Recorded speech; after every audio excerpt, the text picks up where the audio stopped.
Welcome back and hello if you are new, guys. I hope that all of you have had a lovely week. Just before I head off to download, I wanted to make sure that I didn't miss what I'm sure is probably going to be quite a big event in the metal calendar this year. So this week in my crosshairs, I have got Essen's very own Kreator and their brand new album, Hate Über Alles. So grab a beer or a coffee and come and join me as I review this brand new album.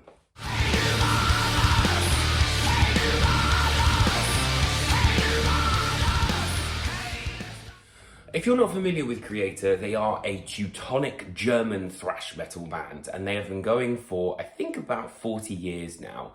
And personally, I've always found that they're somewhat undervalued, in the pillars of the thrash pantheon for what they've done. They've had some truly influential records over the years. This marks their 15th release and their first following 2017's Gods of Violence. Still can't believe it's been that long since Gods of Violence actually came out. And it's a somewhat of a fresh lineup because this is the first time that bassist Fred Leclerc, who used to be in Dragon Force, has actually been on a record. He's been playing with the band for a couple of years now, but this is his kind of debut performance on the actual album. Thematically, this record, as you can imagine, explores the idea of hate, considering it's called Hate Über Alles, which means hate above all. And really, I think it kind of spurred from the fact that Mille Petroza is basically just not happy, and he sees that the world is imbalanced at the minute. And I totally agree. I think the world is a pretty fucking angry place at the minute. So the record itself, right. As much as I used to love thrash metal when I was like 16, 17, it's become a little bit one-dimensional for me personally. And I think that's something that's important to note in this, because this record is really quite diverse. And that's one of the reasons I think it's had me coming back to it so much. Of course, there are tracks which, definitely bring that thrash metal texture to the fore. But what I like the most is that, there are some slower songs, some songs which are a bit more atmospheric. And overall, especially because I listened to Gods of Violence previously before I did this review a couple of times, just to kind of refresh things. And I feel like that album was very fast, very aggressive, whereas this one is a bit more mid-paced, a bit more kind of introspective in many ways. Are you with us? We're the daughters and the sons. In this grotesque insanity, none of us must walk. I've always thought that the emphasis for Kreator, particularly in terms of songwriting, has been on choruses. The title track, Hate Über Alles, is a great example of that, but I think my sort of standout track has to be Strongest of the Strong. There's like a 40-second window, literally from when, the track starts. You hear the first riff and then you're into the chorus, but because you've heard that first riff, the melody is repeating.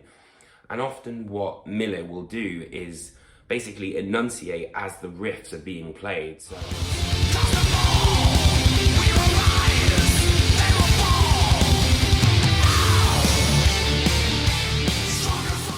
and I also have to say that I think Mille's vocals sound more pissed off than ever.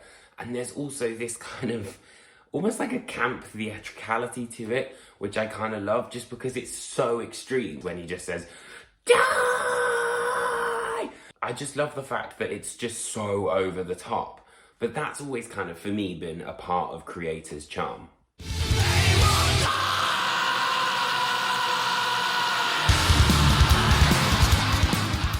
And as I mentioned before, this is where the band have definitely been experimenting. And Pride Comes Before the Fall, I think, is a great example. It's kind of opens with this spoken word introduction, almost like keys or xylophone, and it's quite atmospheric. And then at the end, well, near the end of the track, it kind of comes back. So it has that sort of sense of, I guess, coda, if that's the right word, I'm not sure.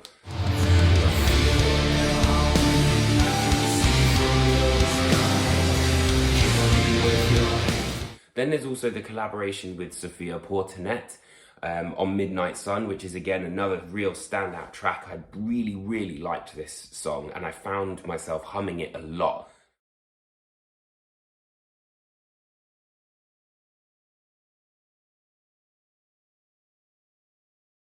And the album's closer, Dying Planet, was a track that was co-written by both Mille and Fred Leclerc.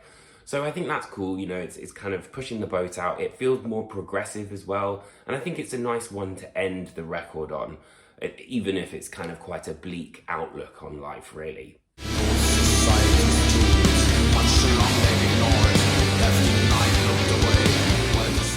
I would say the only track that kind of didn't really quite resonate with me was Become Immortal. I just felt like that one I just always kind of forgot about it. You know, like I'd listen to it and I'd be kind of, you know, I'd get sort of distracted doing something else and then I'd be kind of like, oh, it's over. Whereas the other ones really kind of struck a chord with me and I was like, oh yeah, that's a really good song.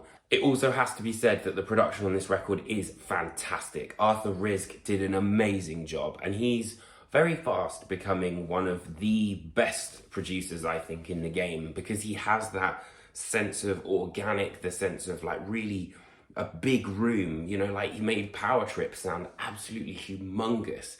And I think his real kind of key is the drums. The drums just sound absolutely brilliant on this record. So it might have been 5 years since Gods of Violence, but Kreator have proven that good things do very much come to those who wait. Hate Über Alles surprised me in just how well it's put together. And as a record, it ebbs and it flows, but it still shows that Kreator are definitely waving that flag of hate proud. So I hope you enjoyed this video. Let me know what you think of the video and the album in the comments below. Next week, I'm going to be reviewing White Ward's False Light, a band that have so much promise. It's unreal, amazing band. So thank you ever so much for watching. Make sure to like and subscribe. I've got to say it, I'm a YouTuber. And I will see you next week. Take care, my friends, and be kind. Hey,